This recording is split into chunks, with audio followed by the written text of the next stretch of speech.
YCP మొన్న జరిగిన సాగునీటి ఎన్నికల సంఘాల్లో ఘోర పరాజయం పొందింది, ఘోర ఓటమి చవి చూసింది. కాబట్టి చిత్తుగా ఓడిపోయింది వైఎస్ఆర్సీపీ సాగునీటి సంఘాల ఎన్నికల్లో. ఓడిపోతాదని తెలిసే పారిపోయింది. కాబట్టి ఈ రకంగా చాలా వార్తలు చదివాను నేను. ఇవే మాటలతోటి ఇవే రకంగా కొన్ని వీడియోలు కూడా చూసా. నిజంగా చిత్తుగా ఓడిపోయిందా, ఘోర పరాజయం పొందిందా వైసీపీ? ఏంటి మన వాళ్ళు అసలు కోలుకోని రకంగా ఓడిపోయిందా అంటే కనుక అసలు పోటీ చేసింది ఎక్కడరా అయ్యా? పోటీ చేసింది ఎక్కడ? పోటీయే చేయలేదు కదా. అసలు మేము ఎన్నికలను బహిష్కరిస్తామని పక్కకి వెళ్ళిపోయారు. మరి ఈ హెడ్లైన్స్ ఏంటి? అర్థమైందండి? మరి ఈ హెడ్లైన్స్ ఏంటి? ఓడిపోయిందా, ఘోర పరాజయమా, ఘోర ఓటమియా, లేకపోతే చిత్తుగా ఓడిపోయిందా? ఈ హెడ్లైన్స్ ఏంటి? అరెస్ట్ వాళ్ళదనుకోండి. ఇంకా మొత్తానికి ఎలాగైతేనండి నేను కూడా అదే ఫాలో అయిపోతున్నా. వైసీపీ ఘోర పరాజయం అయితే చెందింది. ఎందుకంటానంటే సాగునీటి సంఘాల ఎన్నికల్లో పోటీ చేయకపోవడం నన్ను అడిగితే మొమ్మాటికి తప్పే. పోటీ చేయాలా?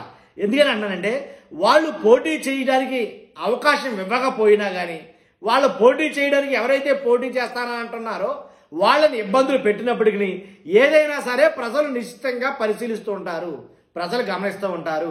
కాబట్టి పోటీ చేయాలా? పోటీ చేసి ఓడిపోతే అది వేరే రకం.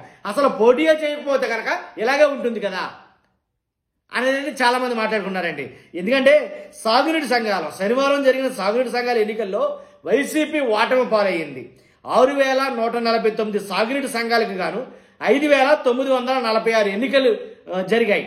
5,946 చోట్ల ఎన్నికలు జరిగాయి. మొత్తానికి 95% పైగా ఏకగ్రీవం అయినట్లే కూటమి ప్రభుత్వానికి. ఎన్డీఏ ప్రభుత్వం మొత్తం మ్యాక్సిమం అన్ని స్థానాలు గెలుచుకుందని అంటారు. గెలుచుకుందని అనకపోతే ఏంటి? పోటీ చేసినా పోటీ చేయకపోయినా ఓడిపోయినట్లు లెక్కేం కదా. ఇక పోటీ చేసావా లేదా అనేది కాదు. ఇక్కడ నువ్వు పోటీ ఎందుకు చేయలేదు, పోటీ చేయకపోతే ఓడిపోయినట్లు లెక్కే. కాబట్టి సాగునీటి సంఘాలు కొన్ని చోట్ల వాయిదాలు పడ్డాయి.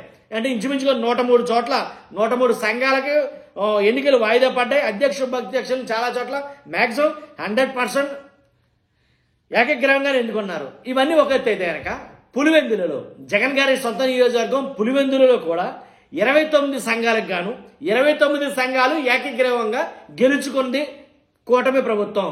దాంట్లో ఎలాంటి డౌట్ లేదు. అందుకనే ఘోర పరాజయం చెందింది అని అంటున్నారు అనమాట. కాబట్టి సాగునీటి సంఘాల్లో ఒక రకమైనటువంటి తీవ్రమైన దెబ్బే నిజంగా నన్ను అడిగితే కనుక. ఎందుకంటే అక్కడ ఏదైతే నీటి సంఘాలు ఏవైతే ఉన్నాయో వాటి మీద అధికారం కూటమి ప్రభుత్వానికి చెందినట్టే. మీరు అక్కడ పట్టు కోల్పోయినట్టే, వైసీపీ వాళ్ళు అక్కడ పట్టు కోల్పోయినట్టే. ఏదేమైనా ఆధిపత్యాన్ని కూటమి ప్రభుత్వం చేజిక్కించుకుంది. మొత్తం ఓవరాల్గా ఏంటంటే చూస్తే ఏంటంటే కనుక ఘోర పరాజయం. అన్ని ఏకగ్రీవమే. ఎలా అంటే జిల్లాల వారీగా చెప్తాను, ఒక్కసారి చూడండి. కర్నూలు జిల్లాలో 123 సాగునీటి సంఘాలకు 121 చోట్ల ఎన్నికలు అన్ని ఏకగ్రీవంగా జరిగాయి. నంద్యాల జిల్లాలో 261 సంఘాలకు గాను 253 చోట్ల ఎన్నికలు పూర్తిగా అన్ని ఏకగ్రీవం అయ్యాయి. అన్నమయ్య జిల్లాలో 167 సంఘాలకు 124 చోట్ల ఎన్నికలు ఏకగ్రీవం అయ్యాయి. బాపట్ల జిల్లాలో మొత్తం 170 సాగునీటి సంఘాల ఎన్నికలు ఏకగ్రీవంగా పూర్తయ్యాయి. అల్లూరు జిల్లాలో 84 సంఘాలకు గాను 80 సంఘాలకు పోటీ లేదు. అడ్డతెగర మండలంలో 4 సంఘాల ఎన్నికలకు ఓటర్లు రాకపోవడంతో నిర్వహించలేదు.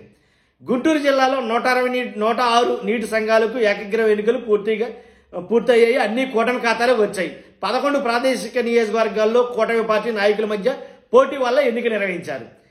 అనకాపల్లి జిల్లాలో 300 సంఘాలకు గాను 226 సంఘాలకు సమాచారం అన్ని ఏకగ్రీవం అయ్యాయి. రావికోతం మండలంలో 2 సంఘాల ఎన్నికలు వాయిదా పడ్డాయి.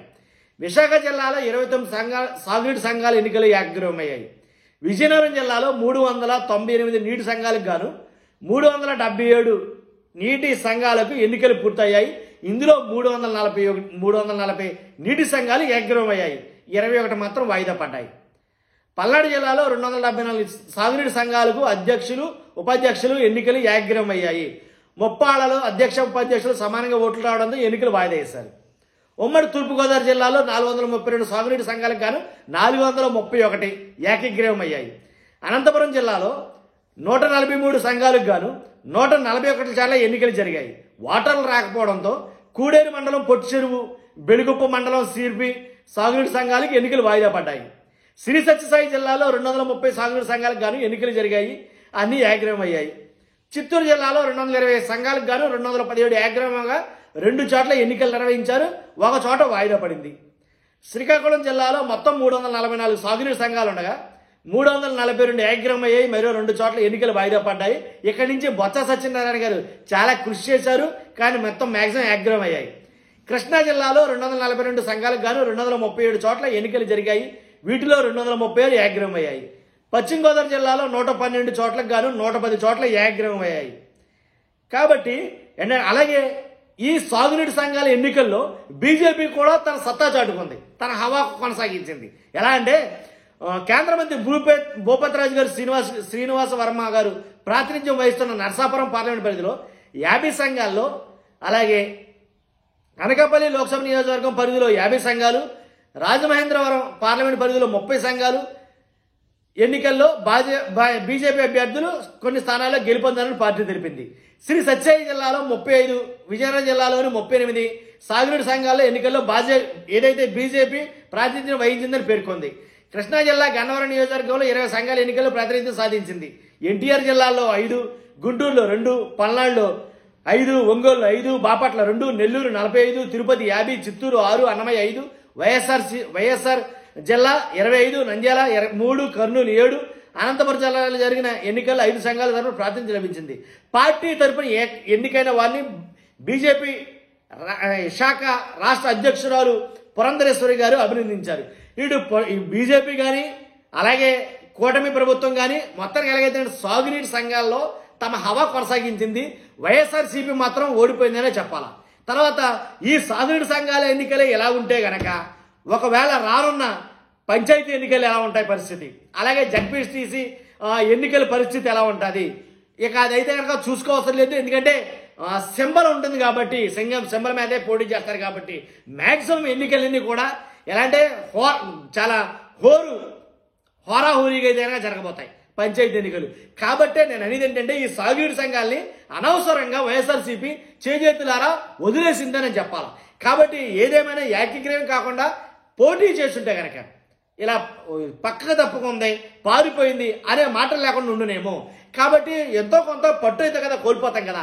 ఎన్నైతే ఇంచుమించుగా 5,400 ఏదైతే ఇన్ని ఎన్నికలు ఉన్నాయో 5,946 ఎన్నికలు జరిగినాయో అన్ని చోట్ల కూడా అధ్యక్ష ఉపాధ్యక్షులు కూటమి ప్రభుత్వానికి సంబంధించిన వాళ్ళే అవుతారుగా.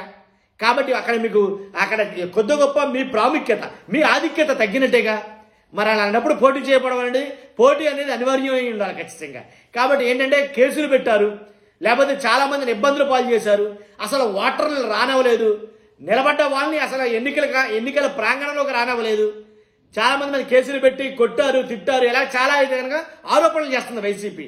ఆరోపణలు ఎన్నున్నప్పటికీ వాస్తవం ఏంటంటే కనుక పోటీ చేయాల్సిందే. ఎందుకంటే ఎన్నికలు బహిష్కరించడం అనేది సమంజసమైనటువంటి విధానం కాదని నా అభిప్రాయం. ఇది నా వ్యక్తిగత అభిప్రాయం. కాబట్టి మీ అభిప్రాయాలు అంటే ఖచ్చితంగా తెలియజేయండి.